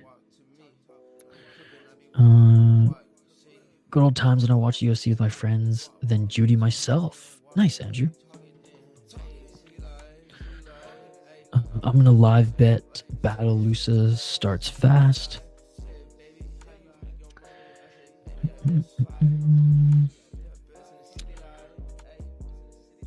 Yeah, it's all good, Andrew. Go get a snack, buddy. Go get a snack. Let's go battle. My boy Battle got heart and power. What a sad state for Tuivasa. Loosa a co-mainer? He ain't even a co-main relevant on a PFL card, right? Ty not going on a 4-fight loss? Hell no. And just going for Tuivasa as well. I think Battle's the main attraction there. Oh, for sure. Know what I'm saying? Dude, okay, here's a question for the chat. How many times did you count him say, you know what I'm saying? After he said it, I mean, probably like 10 times, I paused his press conference, went back to the beginning, and then literally started, because this is how psycho I am, started keeping count. I counted 36. How many did you guys count? Isaac Vildog's my favorite fight. Yep, that's the main event of the evening. That's the people's main event. Well, that one and the Danny Silva fight, in my opinion. Ange the fan, Loosa. Yeah, oh, sorry, yeah, Dulgarian versus D-Rod, or C-Rod. Remember the decision, Loosa. only real ones know about M1 Global. Nate the Train Domain. You hear me? But a lot of guys who came out of M1 did have a lot of success in the UFC, except for JL and my boy, Dennis Tuilulan, who's been awful, god awful, absolute trash in the UFC. Nate the Train in the UFC? So Nate the Train elected to go and develop in Russia because it was like the harder path, but he knew that it would like he knew that if he could dominate there, and he was a champion there, that like coming over to the UFC he was ready. I'm sticking with my picks. Nate was so good.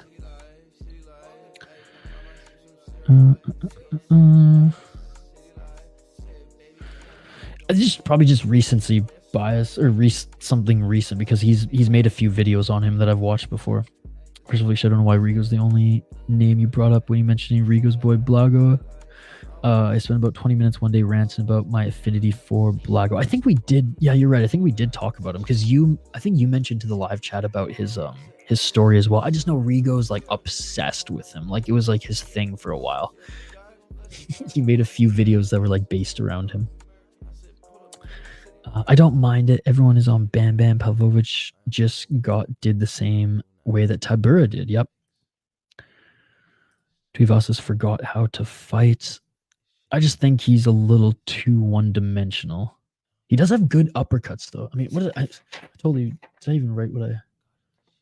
Yeah, he does have good hooks and uppercuts, something that Tybura doesn't really defend well in the high guard.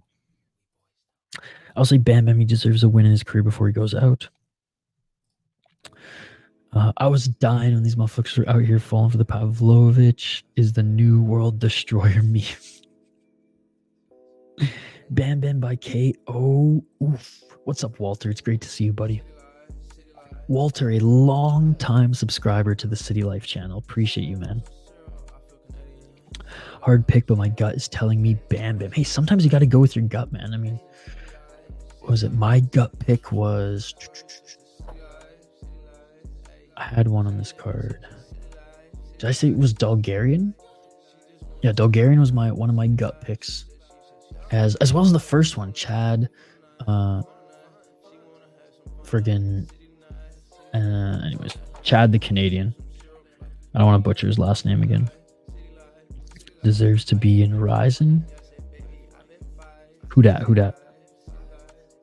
I agree. Save energy for tomorrow.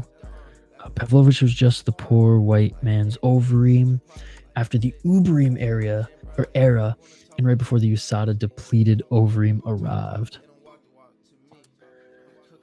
We'll see how Pav responds to adversity. Oh, but way less technical. He's good though. Oh yeah. Pavlovich would still kill Tuivasa and did, yeah. It was one-way traffic. He's more like an opposite Day Strike, only Lesnar. Yikes. That's because Tuivasa was never really that good, and now he's about to be full Mark Hunt retirement arc mode. Mark Hunt was way better than Tuivasa. Of course, he would kill Tuivasa again. He's going out worse than Tony. I think the only one so far who's gone out worse than Tony was BJ Penn. I don't disagree with that take, but Pavlovich is still the top of the division. He'll come back hard. Just watch. Karen, actually, look at me. Hey, what's up, Amberly? Good to see you. Thank you so much for stopping by. What happened to Nate? Haven't seen him in a while. He took a lot of damage in his last fight. Let's see if he has a fight booked here. Yeah, so he's on the Blanchfield and Fioro card, and he's fighting Jamal Emmers on March 30th. So there you go.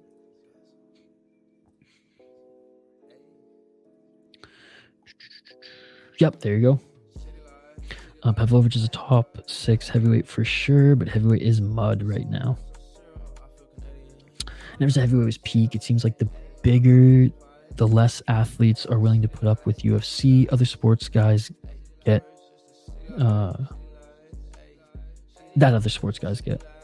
treated so much better. There you go. I was like, wait a second. AK subs already. Let's fucking go. Yes, dude, we're almost at 9,000. I think we're like at 8,600 or something like that. So another big weekend or two, and we can hit that 9,000 mark. And then Kyle and I have a lot planned for, or getting a lot planned for the 10K special. It's probably top 4 or 5 now and top 10 in most periods of time, but never top 3 unless it was Tim's Sylvia era. Pavlovich, that is. We'll see.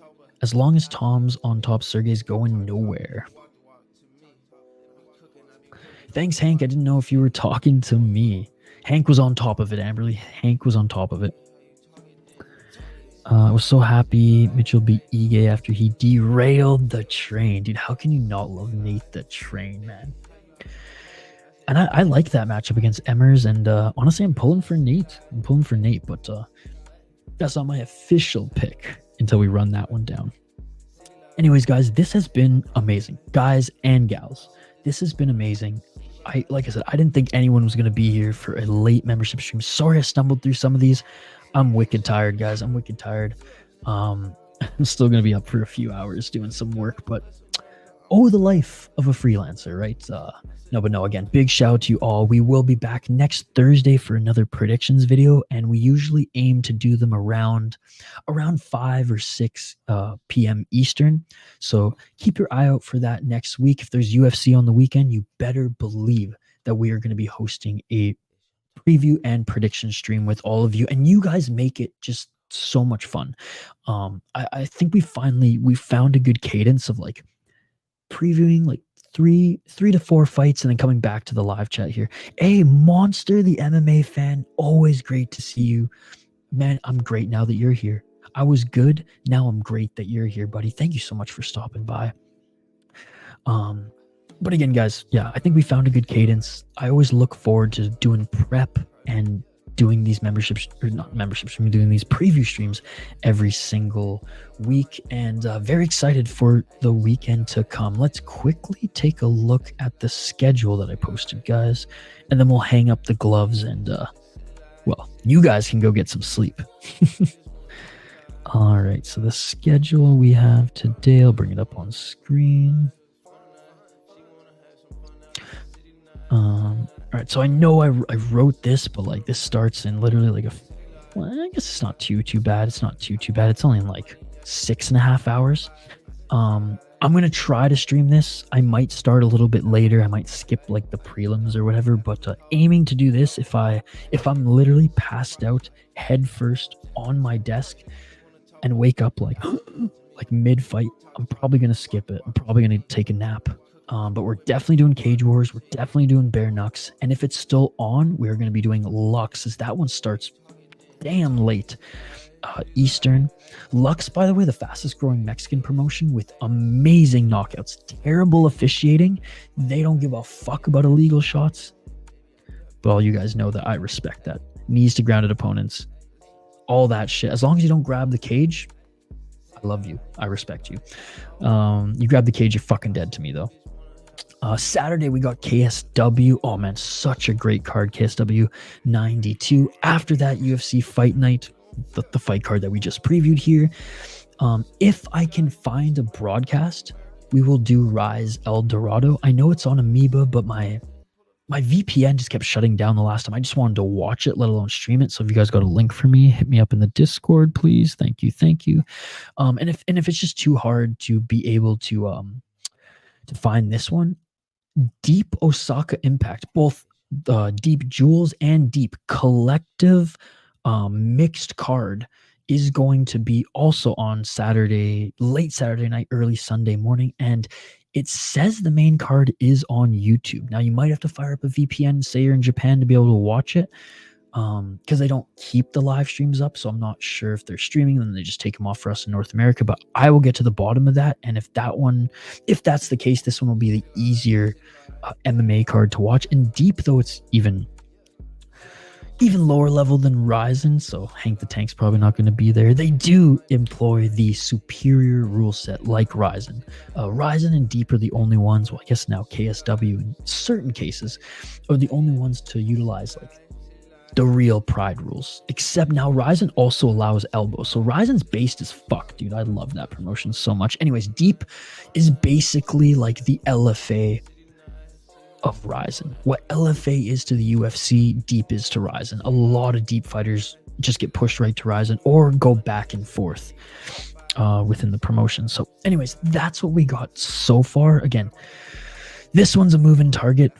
We'll see if I have the gas, the energy, and just time to set that one up and stream. But you know, if I do have the energy, if I do feel like I'm up to it, then I'll probably start it like when the Muay Thai starts, after the freaking grappling and MMA early on the card. But anyways, that is it. Let's get the last few comments here, and then we will hang up the gloves, as we say, and yeah, bid you guys adieu till tomorrow. Huge weekend of streams, guys. Huge weekend of stream. If Yuri wasn't my countryman, Nate the Train would be by far my favorite UFC fighter. He's like me if I was still living in the Southeast DC projects until adulthood. I used to talk like that motherfucker, but with less quality one-liners. And now you're so well-spoken.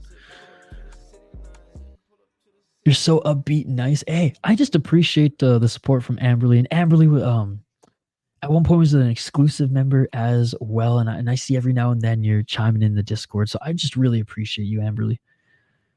No, you left it live? Oh my God. Hey, shout out to the watch hours. I mean, Hockey from Home is probably still watching your stream, Dylan. Let's be perfectly honest. And he'll be damned if he ain't handsome. Oh. I did shave. I need to get a haircut because my roommate's wedding's coming up and I'm in the wedding party, and his better half was like, "You're getting a haircut, right?" Maybe. She's like, No. You're getting a haircut, right? Yes, I'll get a haircut. Then I'll finally show off my full head of hair. Or lack thereof. It's fading. It's fading. Like my dad didn't start losing his hair till he was fucking 50. It's because I'm half Persian, not full Persian. Damn white people. Damn white people genes. I'm just kidding. I haven't seen the sun for days, so I freaking don't even look brown up in this mouth. That is so funny. Okay, now y'all can see how I was living during my time, or how I'm living during my time. I'm literally gonna go check that out after this. You're dead to me. I don't care if you stomp someone, soccer kick, knee to grounded opponents, all that dirty shit that I call real MMA fighting. None of these fake MMA North American rules. I hate the North American commissions. I like real MMA fighting. So if you knee someone in the, like, Piotr Jan gained my respect when he lost the belt. He gained my respect. I was like, you beautiful, beautiful man. You actually want to fight. I love you. But as soon as anyone grabs the cage, no, done. Cut him. Disgrace. Be careful grabbing the cage, Amberly, otherwise you're out of the will. I'll try to stay in the center. Oh, you guys are awesome. What a fun chat. Need to ground opponents and Isha will sing your praise. Oh, hell yeah. If you land a knee or stomp to the head, Isha will buy the ring and write his vows same night. Dude, I'll do it on stream. Amberly, you can jump on stream. Yeah, like DP. Look at that timing. Hey, Walter, hope to see you this weekend, buddy. And again, hope all is well, man. It's been a while, and I know I think we did talk after New Year's.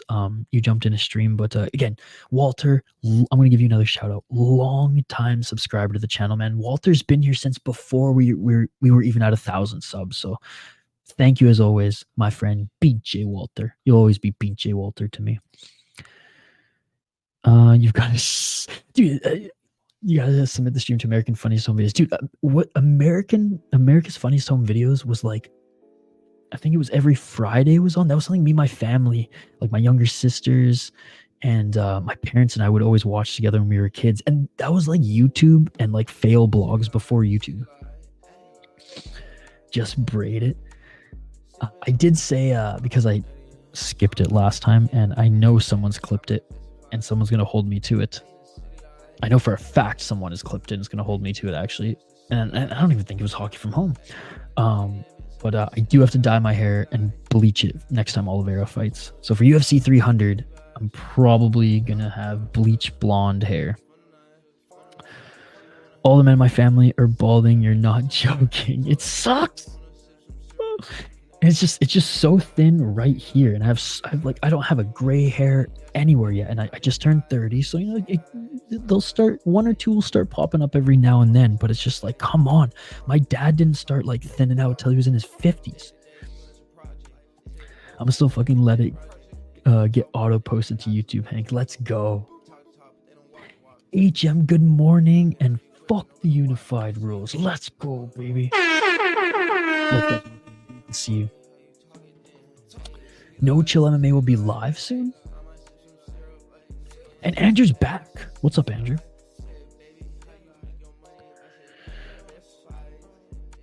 Yeah, it's Thursday night, Andrew. It's Thursday. Well, actually, it's Friday. Boys and girls, ladies and gentlemen, all you amazing beauties who support this channel, it's now officially Friday, so I'm gonna get back to work. I'm going to hammer through my final work tasks that I couldn't get to because thank you, Apple support. Guys, no joke. I'll pull back the curtain now that you guys have lasted this long. And those who are watching this prediction video after are well gone now. I was literally on a call for 4.5 hours with Apple support because one of my clients was having some issue with their RSS feed, which is basically a podcast feed that like spider webs out to all the apps that we consume podcasts on: Spotify, Apple Podcast, fucking iHeart, Amazon Music, all of those. They were having some issues with their Apple link, and oh my god, there was an issue on Apple's end, and I had to like literally tell 4 different support people that I've done everything right. This is on you. This is on you. And finally, when I got to the senior manager, they were like, oh yeah, we just have to do this. Done. It's like 4.5 hours of my fucking life. But anyways, again, the joys of freelance, dealing with tech support on all levels. But anyways, so that's my excuse. That is the reason why this is so late, and that's the reason why I still need to finish a couple things before I go to bed here. The Discord people know. I ain't even turned the stream off. Still have fun watching the City Life viewer experience. The otherwise, I love it. Oh, this is great. Amberly and Twizzy, those who are new to joining us on these prediction videos, thank you for chiming in the live chat. You guys are awesome. And I've gone full screen. I never go full screen unless I'm filming a video. So there you go. You guys got the full experience in my dinky little office here. Thanks, Hank. And I'm in good spirits. Shout out to everyone in the Discord who listened to me rant for a little bit. These things happen. There's ups and downs, but why I like being an independent contractor, why I like doing YouTube, being able to be my own boss per se, even though sometimes the clients act like they're my boss.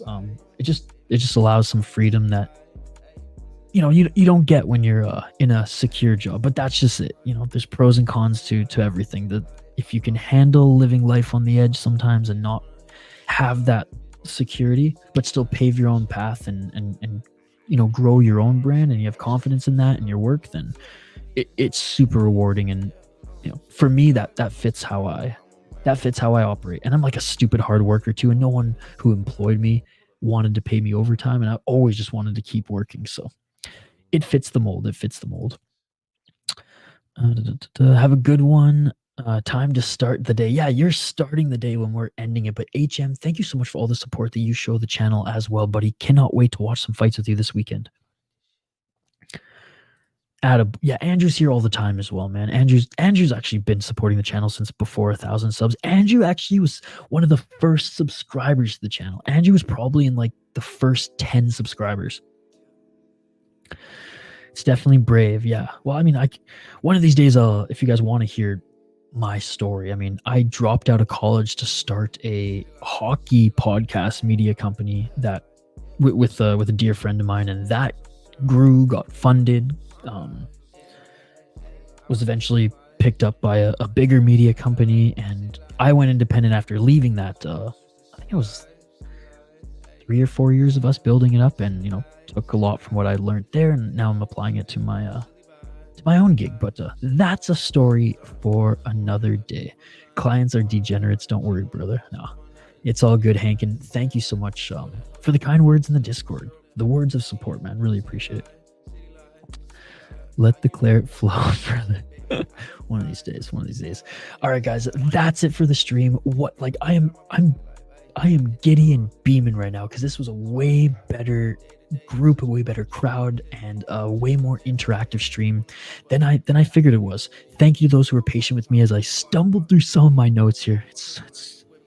It's getting late. I gotta pour myself another one of these for the final stretch, but you all are amazing. I appreciate you all. Join us this weekend for Fight Companions, tomorrow all day, Saturday all day, and into the early morning of Sunday. Videos dropping every single week on the channel, so like and subscribe, and I will see you on the next one. Peace. I'm out of here. In your shield, in the fiercest battle out of